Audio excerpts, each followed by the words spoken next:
This claim has circulated widely on social media and within partisan circles. It suggests that federal policy direction in Canada reflects communist or Marxist ideology. In this presentation, we will look at the evidence and the context to determine whether there is any truth to that claim. No, it is not true that the current policies of the Government of Canada are inspired by communist or Marxist principles. This claim has become a polarizing narrative in Canadian politics, used mainly as a rhetorical tool by populist and hyperpartisan commentators.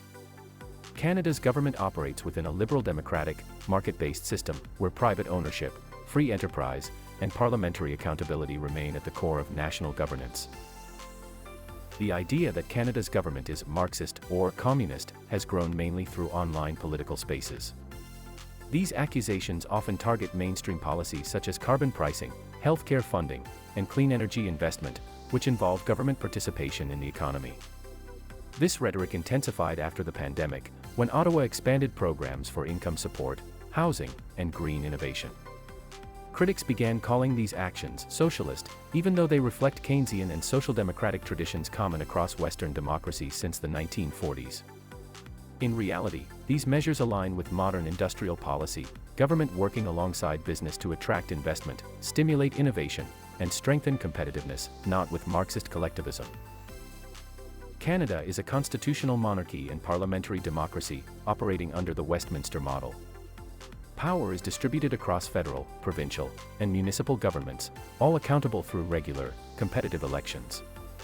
The country's economy is a mixed market system, where private enterprise produces over 80% of GDP, and government provides essential public services such as healthcare, pensions, and infrastructure. Federal priorities, including job creation, innovation, and fiscal discipline, are listed publicly on Canada.ca. None of these involve abolishing private property or imposing collective ownership, which are core Marxist tenets. The 2025 budget focuses on investment-led growth through private-public partnerships, foreign investment attraction, and technological development, a hallmark of competitive, capitalist economies.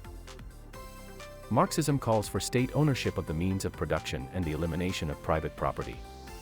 Canada's system does the opposite. It actively supports private sector growth, market competition, and foreign investment.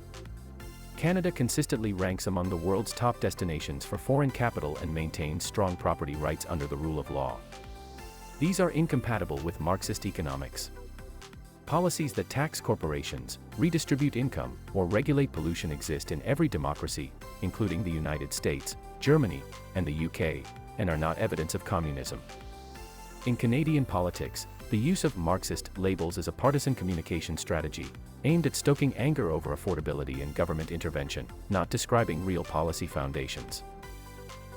This rhetoric persists because it appeals to economic anxiety and distrust of government at a time of high inflation, rising deficits, and rapid policy change. Framing climate policy, housing programs, or tax reform as Marxist reduces complex debates into a simplistic story of freedom versus control. In truth, Canada's fiscal and social direction aligns with centrist mixed economy models, similar to those in Germany, France, and the Nordic states, systems known for balancing market capitalism with social protections. To summarize, the claim that Canada's government is guided by communist or Marxist principles is false. It reflects partisan polarization, not economic reality.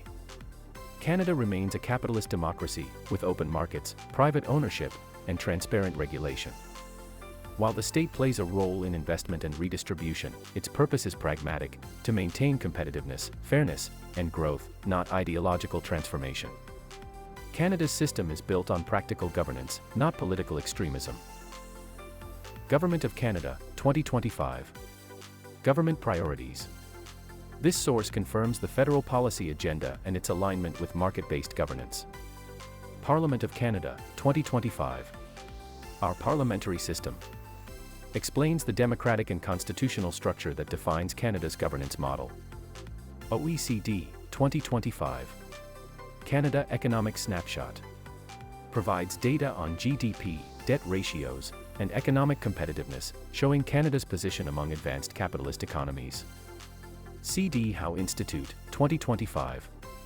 Confronting Canada's Fiscal Future offers an expert fiscal analysis demonstrating that government investment follows pragmatic, market-driven goals. Fraser Institute, 2025. Economic Freedom of the World, 2025 Annual Report. Documents Canada's consistently high ranking in economic freedom, further disproving the claim of Marxist or communist governance. Viewers can pause here to review the full citations and follow links to the source material. There is a lot more fact-checking information you can view.